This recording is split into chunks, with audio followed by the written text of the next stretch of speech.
Hello সবাইকে। সবাই আশা করি অনেক ভালো আছো, সুস্থ আছো। তো অনেক দিন পর আবার একটা নতুন ভিডিওতে তোমাদের অনেক অনেক স্বাগত।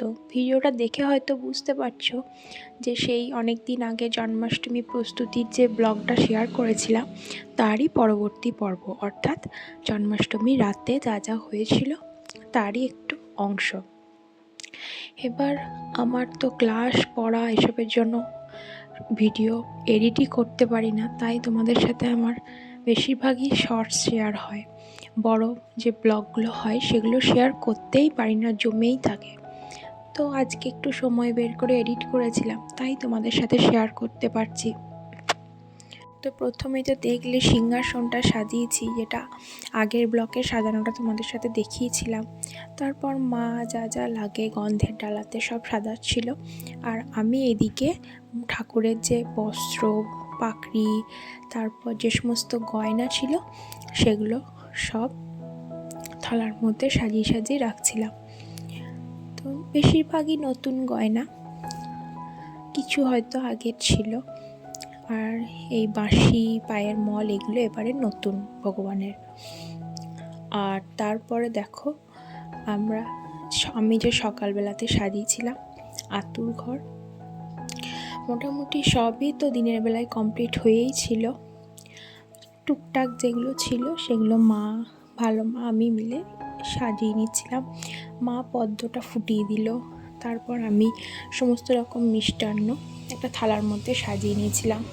আর এই যে দেখো দিনের বেলায় যে সমস্ত ভোগ রান্না করেছিলাম সব ভোগ, তারপর গোটা ফল, আরও যা যা লাগে সব কিছুই দিয়েছিলাম। আর ওই যে থালায় দেখছি ওখানে দুধ, আলতা আর গঙ্গা জল দিয়ে রেখেছিলাম, ভগবান ওখানে স্নান করতে বসবেন বলে।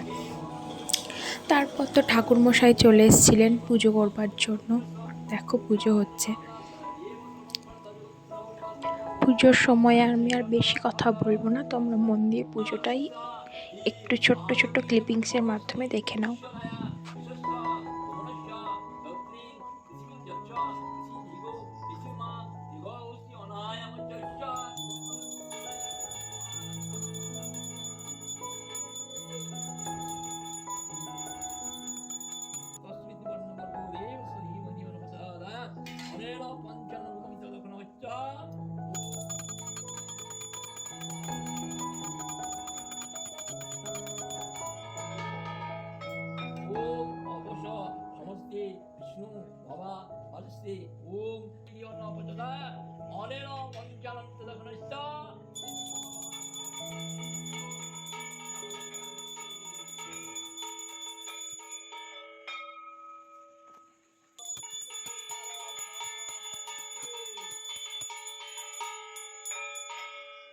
পুজোর সমস্ত তো শেয়ার করা সম্ভব নয়, তাই টুকরো টুকরো অংশে তোমাদের সাথে শেয়ার করলাম।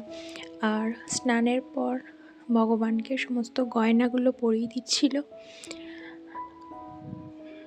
তো দেখো গয়নাগুলো শুধু পরেই কত সুন্দর দেখতে লাগছিল আমাদের গোপাল ঠাকুরকে। তারপরে বস্ত্রটা পরে তো অসাধারণ লাগছিল। তোমরাই দেখে বলো কেমন লাগছে আমাদের ভগবানকে।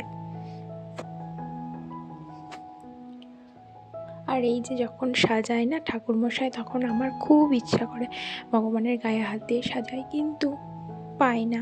যাই হোক, তো তারপর সব কিছু দিয়ে সাজানোর পর ভগবানের মাথায় পদ্ম ফুলটাও নিবেদন করে দিয়েছিল। ব্যাস রেডি। তারপর যে কথা বলে সে কথাটাও বলে নিচ্ছিল, শুনে নিলাম মন দিয়ে। তারপর আরতি শুরু হয়েছিল।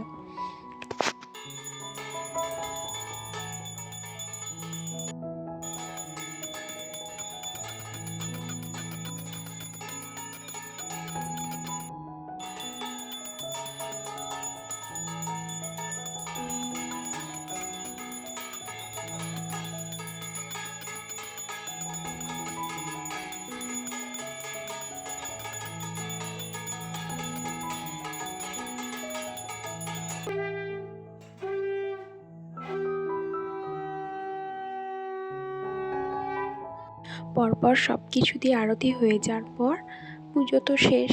আর অনেকেই এসেছিল বাড়িতে পুজো দেখবার জন্য। সকলকে প্রসাদ বিতরণ হওয়ার পর এই তো দেখো অন্যদিকে ঠাকুরমশাই ঠাকুরকে সিংহাসনেও তুলে দিয়েছিলেন, আর সেদিন তো শয়ন দেয় না, তাই বসেই ছিলেন। আর আরেকটি যে গোপাল ছিল তাকে শয়ন দিয়েছিল। তারপর চলো পরের দিন কি হয়েছিল দেখাই। তোমাদের হয়তো আমি শর্টসে বলেইছিলাম যে আমরা যে সেই বাজার করতে গিয়েছিলাম এই নন্দোৎসবের জন্যই। তো জন্মাষ্টমীর পর দিন ছোট্ট করে একটু লোকজন খাওয়ানোর ব্যবস্থা করা হয়েছিল, তারই আয়োজন চলছিল সকাল থেকে। আর এইদিকে নন্দোৎসবের পুজোও হচ্ছিল। এই যে দধিকর্মা না কি বলে এটাকে, এটা দেওয়া হয় সকালে সকালে, সবাই ফোঁটা নেন। আর ওইদিকে পুজো হচ্ছিল, ভোগ হচ্ছিল, আর এইদিকে মানুষজনের খাওয়া দাওয়ার ব্যবস্থা ছিল। তো টুকটুক করতে করতে সব রকম রান্নাই প্রায় শেষের দিকে চলছিল। সেদিন তো সকাল থেকেই একটু বৃষ্টির আবহাওয়া ছিল।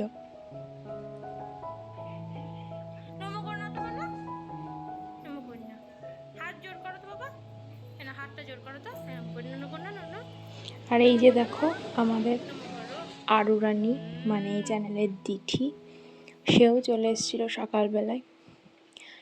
তাকে আমি বলছিলাম প্রণাম করো প্রণাম করো। আর এইদিকে মোটামুটি রান্না যখন সব রেডি, তখন আমি শেষবারের মতন এসেছিলাম একটু ভিডিও করতে। তো সেদিন রান্না হয়েছিল খিচুড়ি, বাঁধাকপির তরকারি, পঞ্চরত্ন বা পাঁচমিশালি একটা তরকারি, তারপর টক, পায়েস, আর ছিল বোঁদে। এই ছিল আমাদের ছোট্ট একটু আয়োজন অল্প কিছু মানুষের জন্য। তো তোমরা দেখে জানিও আমার এই কষ্ট করে করাই বলতে পারো ভিডিও তোমাদের কেমন লাগলো। আর সেদিন তো ধরো বাড়িরই কাজ, তাই আমি আর তারপরে সেরকম কোনো ভিডিও করতেই পারি নাই। খাওয়ানোর বা লোকজন খাওয়ার একটু হয়তো করেছিলাম, সেটা তোমাদের সাথে শেয়ার করছি, তো বেশি শেয়ার করতে পারছি না। তো এই ছোট্ট ভিডিও তোমাদের কেমন লাগলো আমাকে অবশ্যই জানিও। আর ভালো লাগলে লাইক শেয়ার সাবস্ক্রাইব করে দিও।